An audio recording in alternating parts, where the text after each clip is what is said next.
Good morning dear students. Class 11 subject Punjabi. बेटा अज आप करांगे 9th स्टोरी तिड़किया होया शीशा, जिसके लेखक का नाम की है मोहन भंडारी। शिवचरण दास बड़े तो वड्डे इकट्ठ विच जाण तो घबराउंदा हुंदा सी। इसे कारण वो अपने दफ्तर के 4 मंजिले बरांडे विच खड़ा ਜਦੋਂ ਉਹ ਜਲੂਸ ਦੀ ਸ਼ਕਲ ਵਿੱਚ ਲੋਕਾਂ ਦੇ ਹੜ ਨੂੰ ਵੇਖਦਾ ਤਾਂ ਉਹ ਕੰਬ ਜਾਂਦਾ। ਉਹ ਆਪਣੇ ਮੇਜ਼ ਉੱਪਰ ਆ ਬੈਠਦਾ, ਪਰ ਜਿੰਨਾ ਚਿਰ ਜਲੂਸ ਦੇ ਨਾਰਿਆਂ ਦੀ ਆਵਾਜ਼ ਉਸਦੇ ਮਨ ਨੂੰ ਪਰੇਸ਼ਾਨ ਕਰੀ ਰੱਖਦੀ। ਜਦੋਂ ਉਸਦਾ ਅਫਸਰ ਉਸ ਨੂੰ ਬੁਲਾਉਂਦਾ ਤਾਂ ਉਸ ਨੂੰ ਲੱਗਦਾ ਜਿਵੇਂ ਉਹ ਜਲੂਸ ਵਿੱਚ ਭਾਗ ਲੈਣ ਵਾਲਾ ਸਮਝਦਾ ਹੋਵੇ। ਉਹ ਸਾਹਿਬ ਨੂੰ ਪੁੱਛੇ ਕਿ ਕੇਸ ਬਾਰੇ ਜਲਦੀ ਜਲਦੀ ਦੱਸਦਾ ਅਤੇ ਪਿਛਲੇ ਪੈਰੀ ਆ ਕੇ ਆਪਣੀ ਕੁਰਸੀ ਉੱਤੇ ਡਿੱਗ ਪੈਂਦਾ। कई बारी वो सोचता कि वो वड्डे साहिब नूं आप जाके कह दवे कि उसका चल रही हड़ताल विच कोई हथ नहीं। उसका खानदान तो शुरू तो ही समय की सरकार का ईमानदार हामी रहा है, पर साहिब उसनूं अजिही गल करन दा मौका नहीं दिंदा सी। जदों उसकी फाइल भगा के मारदा तां वो बहुत ही डर जांदा। ਉਂਝ ਉਹ ईमानदार, समय का पाबंद ते काम विच दिलचस्पी रखण वाला बंदा सी, पर उसनूं समझ नहीं आउंदी सी कि उसका साहिब उसनूं गल-गल ते क्यों झिड़कदा है। वो ਜਿਹੀ ਜ਼ਿੰਦਗੀ ਨੂੰ ਨਰਕ ਸਮਝਦਾ ਸੀ। ਵਿਦਿਆਰਥੀ ਜੀਵਨ ਵਿੱਚ ਸ਼ਿਵਚਰਨ ਦੀ ਚੰਗੀ ਸਿਹਤ ਚੰਗੀ ਸੀ, ਪਰ ਹੁਣ ਲੰਮੀ ਬੈਠਕ ਕਰਕੇ ਉਸਨੂੰ ਬਵਾਸੀਰ ਦੀ ਸ਼ਿਕਾਇਤ ਰਹਿਣ ਲੱਗ ਪਈ। ਉਸਦੇ ਸਿਰ ਤੇ ਗੰਜ ਪੈ ਗਿਆ, ਉਸਦੇ ਬੂਟ ਟੁੱਟ ਚੁੱਕੇ ਸਨ, ਕੋਟ ਖਰਾਬ ਹੋ ਚੁੱਕਾ ਸੀ, ਪਰ ਉਸ ਵਿੱਚ ਨਵੇਂ ਬੂਟ ਲੈਣ ਤੇ ਕੋਟ ਲੈਣ ਦੀ ਸਮਰੱਥਾ ਨਹੀਂ ਸੀ। ਸੁਪਰੀਡੈਂਟ ਹੋਣ ਕਰਕੇ ਉਹ ਪੁਰਾਣਾ ਕੋਟ ਗਲੋਂ ਲਾਉਂਦਾ ਵੀ ਨਹੀਂ ਸੀ।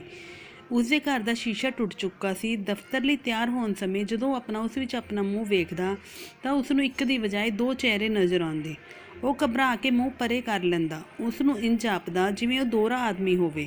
ਉਸਦੇ ਅੰਦਰਲਾ ਮਨੁੱਖ ਹੋਰ ਸੀ ਅਤੇ ਬਾਹਰਲਾ ਹੋਰ। ਉਸਦੀ ਅੰਦਰਲੀ ਹਾਲਤ ਥੋਥੀ ਸੀ, ਪਰ ਬਾਹਰੋਂ ਪੋਚਿਆ ਲਿਸ਼ਕਿਆ ਹੋਰਨਾਂ ਵਾਂਗ ਚੰਗੀ ਹਾਲਤ ਵਿੱਚ ਹੋਣ ਦਾ ਦਾਅਵਾ ਕਰਦਾ ਸੀ। ਉਸਦੀ ਪਤਨੀ ਘਰ ਰੀਠੇ ਉਬਾਲ ਕੇ ਉਸਦਾ ਕੋਟ ਧੋ ਕੇ ਪ੍ਰੈਸ ਕਰ ਦਿੰਦੀ। ਉਹ ਦਫ਼ਤਰ ਡਰਾਈ ਕਲੀਨਰਾਂ ਨੂੰ 100 ਗਾਲਾਂ ਕੱਢਦਾ ਸੀ।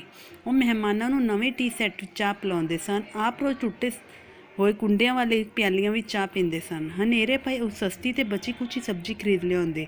ਉਹ ਸਿਨੇਮੇ ਦੇ ਬਾਹਰੋਂ ਫਿਲਮਾਂ ਦੀਆਂ ਤਸਵੀਰਾਂ ਦੇਖ ਕੇ ਅਤੇ ਉਸਦੀਆਂ ਕਹਾਣੀਆਂ ਸੁਣ ਕੇ ਬਹਿਸ ਵਿੱਚ ਜ਼ਾਹਰ ਕਰਦਾ ਕਿ ਉਹ ਵੀ ਫਿਲਮਾਂ ਵੇਖਦਾ ਹੈ।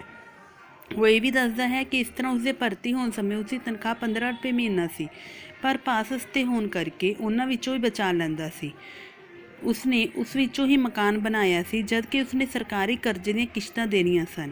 ਉਸਦੀਆਂ ਧੀਆਂ ਦੇ ਘਰ ਚੰਗਾ ਦਾਜ ਨਾ ਲਿਆਉਣ ਕਰਕੇ ਕਲੇਸ਼ ਪਿਆ ਰਹਿੰਦਾ ਸੀ। ਪਿਛਲੇ ਮਹੀਨੇ ਵੱਡੇ ਸਾਹਿਬ ਦੇ ਪੈਨਸ਼ਨ ਉੱਤੇ ਤੁਰ ਜਾਣ 'ਤੇ ਸ਼ਿਵਚਰਨ ਨੇ ਸੁੱਖ ਦਾ ਸਾਹ ਲਿਆ। ਉਹ ਗੱਲ-ਗੱਲ 'ਤੇ ਉਸਨੂੰ ਝਾੜਦਾ ਰਹਿੰਦਾ ਸੀ। ਦਫ਼ਤਰ ਦੇ ਹੋਰ ਲੋਕ ਵੀ ਉਸਦੇ ਰਵੱਈਏ ਤੋਂ ਤੰਗ ਰਹਿੰਦੇ ਸਨ। ਫਲਸਰੂਪ ਉਸਦੇ ਵਿਰੁੱਧ ਮੀਟਿੰਗਾਂ, ਮੁਜ਼ਾਹਰੇ ਤੇ ਹੜਤਾਲਾਂ ਹੋਈਆਂ, ਪਰ ਸ਼ਿਵਚਰਨ ਇਹਨਾਂ ਤੋਂ ਅਲੱਗ ਹੀ ਰਿਹਾ, ਕਿਉਂਕਿ ਉਸਦੇ ਅਫਸਰ ਨੇ ਕਹੇ ਦਾ ਗੁੱਸਾ ਕਰਨਾ ਠੀਕ ਨਹੀਂ ਸੀ ਸਮਝਦਾ, ਜਿਸ ਕਰਕੇ ਦਫ਼ਤਰ ਦੇ ਲੋਕ ਉਸਨੂੰ ਕਾਲੀ ਭੀੜ ਆਖਦੇ ਸਨ। ਪਿਛਲੇ ਮਹੀਨੇ ਨਵੇਂ ਸਾਹਿਬ ਦੇ ਆਉਣ 'ਤੇ ਉਸਨੇ ਸੁੱਖ ਦਾ ਸਾਹ ਲਿਆ। ਨਵਾਂ ਸਾਹਿਬ ਭਲਾ ਮਾਨਸ ਆਦਮੀ ਜਾਪਦਾ ਸੀ। ਸ਼ਿਵਚਰਨ ਕਿਸੇ ਨਾ ਕਿਸੇ ਬਹਾਨੇ ਕੋਈ ਫੈਲ ਲਾ ਕੇ ਉਸਦੇ ਕਮਰੇ ਵਿੱਚ ਚਲਾ ਜਾਂਦਾ, ਉਸਦੀ ਖੁਸ਼ਾਮਦ ਕਰਨ ਦਾ ਯਤਨ ਕਰਦਾ ਤਾਂ ਉਸਦੀ ਧਾੜਤਮ ਦਾ ਸ਼ਿਕਾਰ ਨਾ ਬਣੇ। ਕਈ ਵਾਰ ਤਾਂ ਉਸਦੇ ਬ੍ਰਾਂਚ ਦੇ ਕਰਮਚਾਰੀਆਂ ਨੇ ਉਸਨੂੰ ਕਹਿ ਦਿੱਤਾ ਕਿ ਵੱਡਾ ਸਾਹਿਬ ਉਸਨੂੰ ਚੰਗੀ ਤਰ੍ਹਾਂ ਜਾਣਦਾ ਹੈ ਅਤੇ ਉਸਦੀ ਇੱਜ਼ਤ ਕਰਦਾ ਹੈ। ਉਹ ਦੱਸਦਾ ਹੈ ਕਿ ਉਸਦੇ ਬਾਪ ਕੋਲ ਆਉਣ ਜਾਣ ਸੀ। ਇੱਕ ਵਾਰੀ ਉਹ ਨਵੇਂ ਸਾਹਿਬ ਦੇ ਬੁਲਾਉਣ 'ਤੇ ਡਰਦਾ ਉਸਦੇ ਘਰ 'ਤੇ ਗਿਆ। ਉਹ ਖਿੜਿਆ ਹੋਇਆ ਬਾਹਰ ਨਿਕਲਿਆ। ਉਸਦੇ ਸਾਥੀਆਂ ਨੂੰ ਕਹਿਣ ਲੱਗਾ ਕਿ ਨਵਾਂ ਸਾਹਿਬ ਬੜਾ ਕਮਾਲ ਦਾ ਆਦਮੀ ਹੈ। ਉਸਨੇ ਉਸਦੇ ਬਾਪ ਰਾਮ ਰਤਨ ਦੀ ਬੜੀ ਤਾਰੀਫ ਕੀਤੀ ਹੈ, ਪਰ ਦਫ਼ਤਰ ਦੇ ਆਦਮੀ ਆਪਣੀ ਆਦਤ ਅਨੁਸਾਰ ਨਵੇਂ ਸਾਹਿਬ ਨੂੰ ਨਿੰਦਣ ਲੱਗ ਪਏ। ਉਹ ਕਹਿਣ ਲੱਗ ਪਏ ਉਹ ਸਨਖੀ ਅਤੇ ਮੋੜੀ ਆਦਮੀ ਹੈ। ਉਹ ਉਸ ਤੋਂ ਚੰਗੇ ਕੰਮਾਂ ਦੀ ਆਸ ਨਹੀਂ ਸਨ ਰੱਖਦੇ। ਸ਼ਿਵਚਰਨ ਨੂੰ ਉਹ ਬੜੇ ਭੈੜੇ ਲੱਗਦੇ ਸਨ। ਉਸ ਨੂੰ ਚਾਮਲੇ ਹੋਏ ਜਾਪਦੇ ਸਨ, ਜੋ ਹੋਰ ਮਹਿਕਮਿਆਂ ਨਾਲ ਰਲ ਕੇ ਤਨਖਾਹ ਵਧਾਉਣ ਲਈ ਜਲੂਸ ਕੱਢਣ ਲੱਗੇ ਪਏ ਸਨ। ਹੜਤਾਲਾਂ ਦੀਆਂ ਧਮਕੀਆਂ ਦੇਣ ਲੱਗ ਪਏ। ਸ਼ਿਵਚਰਨ ਉਹਨਾਂ ਦੇ ਇਕੱਠਾਂ ਤੇ ਨਾਰਿਆਂ ਤੋਂ ਬਹੁਤ ਘਬਰਾਉਂਦਾ ਸੀ। ਇੱਕ ਦਿਨ ਉਹਨਾਂ ਦੇ ਦਫ਼ਤਰਾਂ ਦੇ ਵਿੱਚ ਰੌਲਾ ਪੈ ਗਿਆ। ਨਵਾਂ ਸਾਹਿਬ ਪਹਿਲੀ ਵਾਰ ਦਫ਼ਤਰੀ ਚੱਕਰ ਲਾ ਰਿਹਾ ਹੈ। ਸ਼ਿਵਚਰਨ ਆਪਣੇ ਅਧੀਨ ਕਰਮਚਾਰੀਆਂ ਨੂੰ ਚੁੱਪਚਾਪ ਕੰਮ ਕਰਨ ਦੀ ਸਲਾਹ ਦੇ ਕੇ ਆਪ ਕੁਰਸੀ ਉੱਤੇ ਸੁੰਗੜ ਕੇ ਬੈਠ ਗਿਆ।